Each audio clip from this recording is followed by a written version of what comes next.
Everyone warned him, not loudly, not urgently, just enough to be ignored. At the time, it didn't feel like danger, it felt like noise, opinions from people who didn't fully understand his vision. He told himself that doubt always surrounds ambition. That hesitation from others was a sign he was moving ahead. 6 months later, his life collapsed in ways he never expected. At 29, Daniel believed he was finally winning at life. For the first time, things felt like they were aligning. He had a stable job, growing confidence, and an opportunity that promised fast progress. It wasn't perfect, but it felt close enough to success to silence his doubts. He felt ahead of schedule, ahead of the mistakes he used to make, ahead of the version of himself that once hesitated too much. When people raised concerns, he smiled politely and said the same thing every time. "I know what I'm doing." The warning signs were never dramatic. There were no alarms, no sudden disasters, no moments that forced him to stop. They showed up quietly, in small decisions, in moments that felt slightly uncomfortable but not serious enough to demand attention. Late nights became normal, not because they were necessary, but because they felt productive. Rest felt optional, something to return to later. Shortcuts replaced discipline. Small compromises felt harmless. Small choices that saved time now but borrowed trouble from the future. He told himself it was temporary. That pressure was part of growth. That sacrifice was simply the price of becoming more. Sometimes he stayed up so late he forgot to call his family. Sometimes he skipped meals because he thought it would save time. And each time, he justified it to himself as part of the bigger picture. Friends noticed the changes before he did. Conversations became shorter. Replies came later. There was always something urgent pulling his attention away. When they asked how he was really doing, he gave confident answers. Answers that sounded convincing. Answers that kept deeper questions away.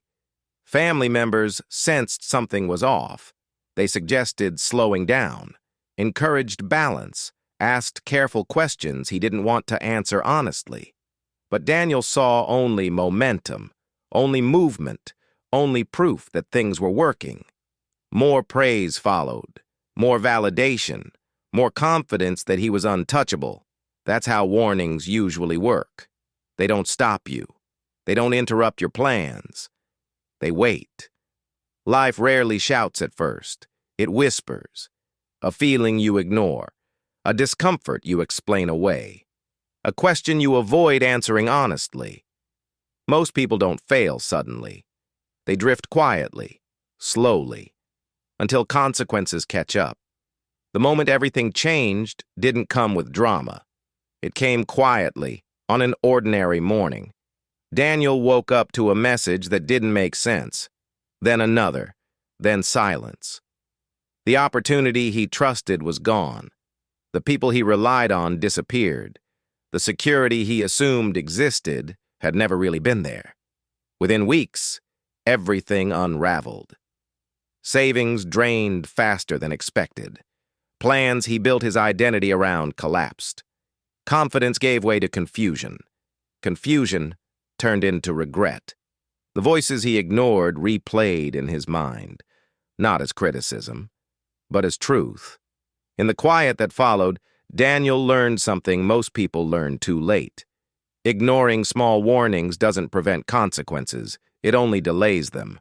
Rebuilding wasn't quick.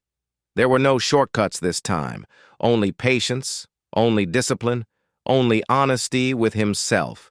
He started small, one task at a time, one step at a time. And gradually he rebuilt not just his work, but his perspective on life. Years later, when asked what the real lesson was, he didn't talk about money or failure.